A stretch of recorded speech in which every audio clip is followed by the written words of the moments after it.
Shalom Aleichem, Rabbi Kovacs here. Mishnah Yomi is holding in Chapter 3 of Makkot, Mishnayot, Vav, and Zayin. Yesterday we talked about a shave and a haircut and people even cutting themselves in anguish over somebody passing away.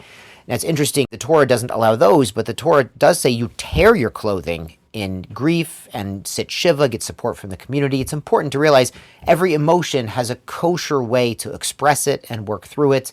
And what the Mishnah is banning is the non-kosher way, the way that's copying the idolaters who used to really cut themselves and rip out their hair and their skin to show their grief.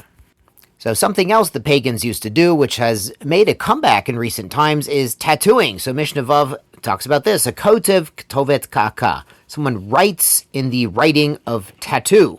So if it's ktav velo kakea, if he's writing on the skin, but not etching into the skin. This kakea is like cutting in or pricking in or using a needle.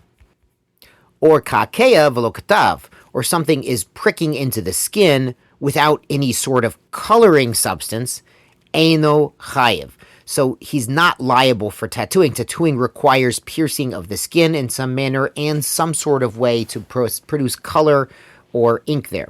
So he's not chayev lashes until there's both some writing agent, some coloring agent, and the piercing of the skin.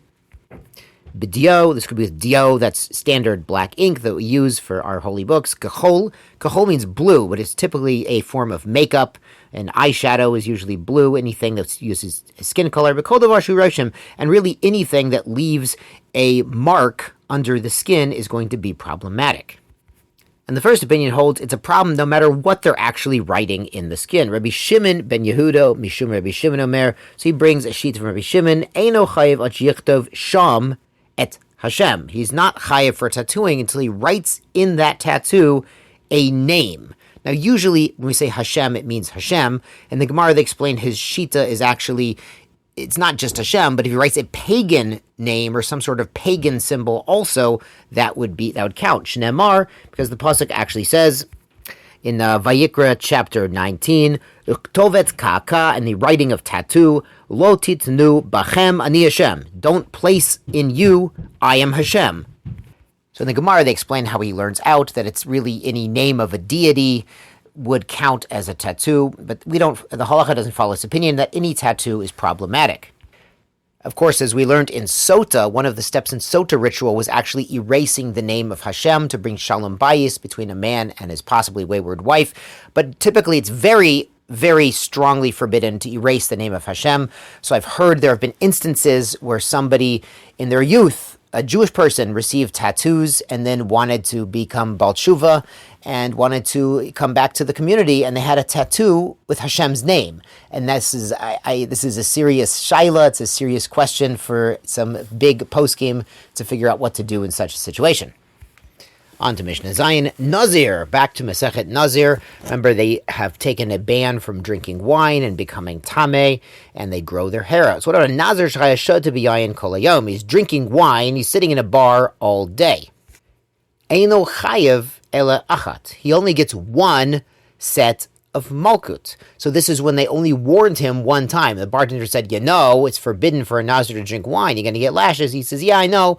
He sits there drinking wine all day, gallons and gallons and bottles. He's only chayev once. Amru lo, but if they keep telling him, al tishtei, don't drink, and he drinks. Al tishtei, and he drinks, and he keeps drinking after every warning. Chayev kol achat v'achat. He can be lashed for every drink. He's been warned in between every one. So he incurs separate liability. The bartender brings a wild case.